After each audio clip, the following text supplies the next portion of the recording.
స్కంద పురాణ మహేశ్వరకాండ కేదారఖండ చాప్టర్ 1 దక్షుడి అహంకారం. నైమిసారణ్యంలో సౌనకాది మహామునులు లోమస మహర్షిని శివమహిమ గురించి అడిగారు. దానికి లోమసుడు శివ అనే 2 అక్షరాల నామస్మరణే ముక్తిదాయకమని చెప్పి దక్షుడికి మరియు శివుడికి మధ్య జరిగిన వైరాన్ని ఇలా వివరించారు.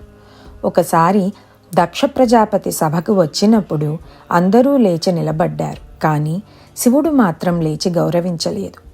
దీనిని అవమానంగా భావించిన దక్షుడు శివుడిని శ్మశానవాసి అని దూషిస్తూ యజ్ఞాలలో శివుడికి అర్హత లేదని శపించాడు.